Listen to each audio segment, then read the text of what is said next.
Okay, dear students, today I'm going to teach you theorem based on irrational number. Okay, so very important questions. It is important in class 8 as well as in class 9. Okay, the question is like this: prove that root 5 is an irrational number. Everybody knows that root 5 is an irrational number.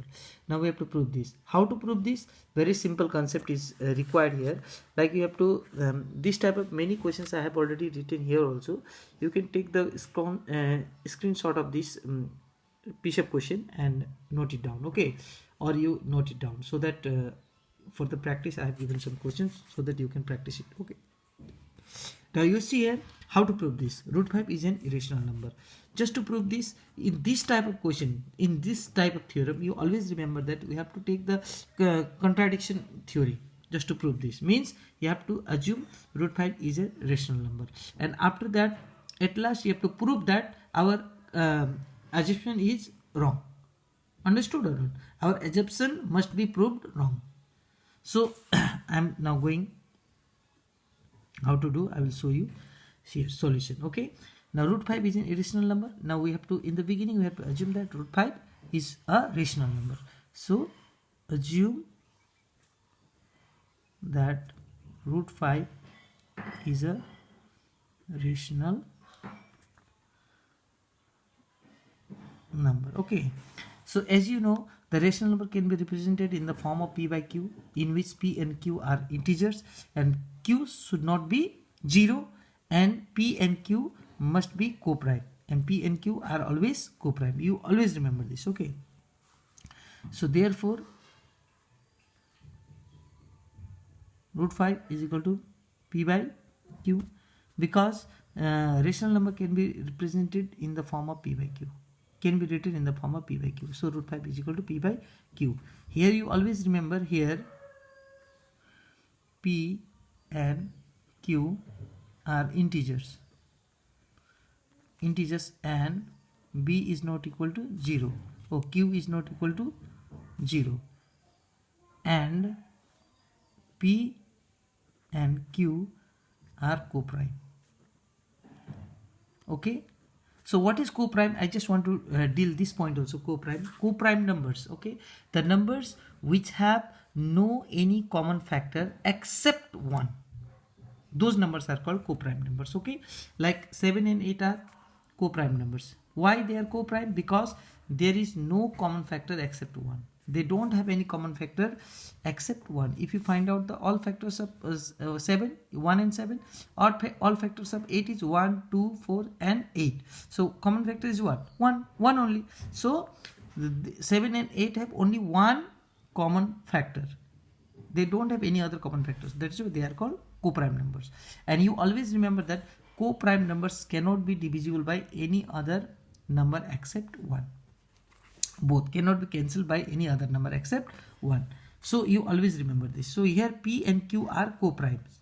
Okay, now you just cross multiply this. Root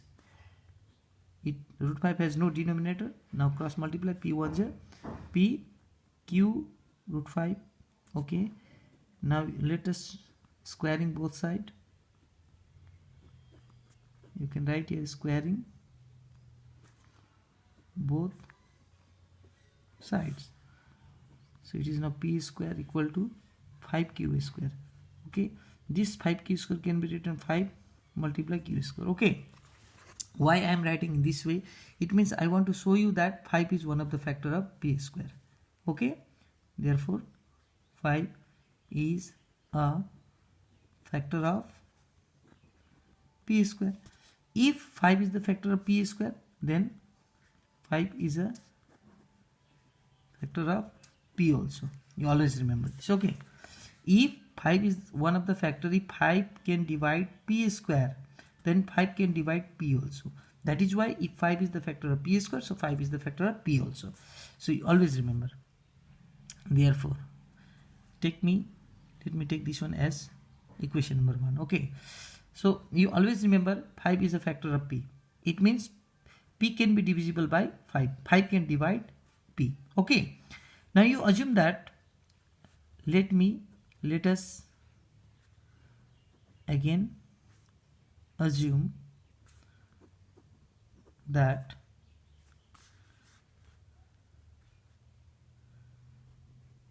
P equal to 5m. Here m is any number which gives P on multiplication with 5. Okay, so we have assumed that m is such a number, okay, which gives P on multiplication with 5. Okay, if you multiply with 5, or if you multiply with 5, if you multiply 5 by m, then you will get P. So P is equal to 5m. So again you cross multiply this one, so it will be now not cross multiplication, again you squaring, you do squaring both sides, so it will be P square is equal to 5m square. Here you can write here squaring both sides, okay, squaring both sides. You can write here P square equal to 25 m square. It is equation number 2. Okay, again you can write this also 25 m square. Okay, 25 m square. Okay, it is 25 m square. Remember, it is 2.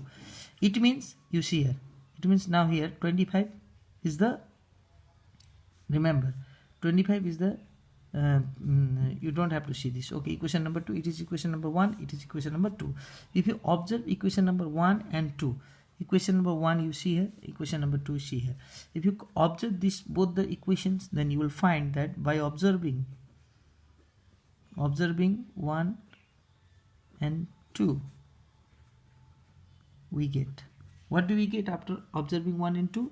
We'll get that 5q square is equal to 25 m square.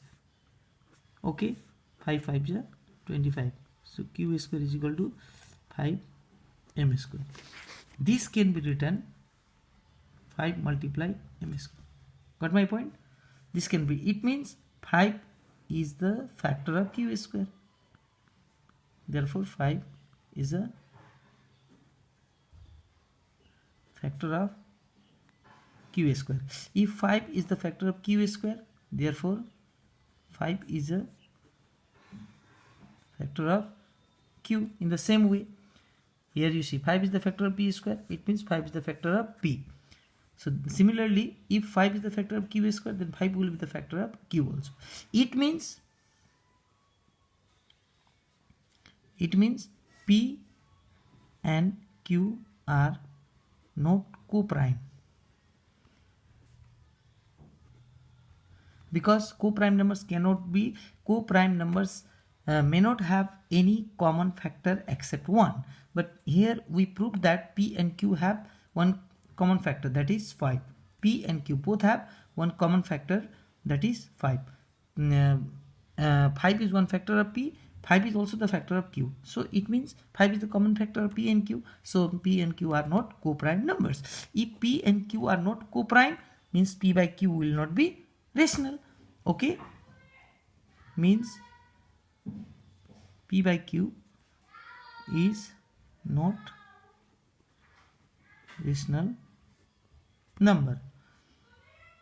Therefore, if p by q is not rational, it means root 5 is also not rational. Root 5 is also not rational number. If root 5 is not rational, it means root 5 is irrational.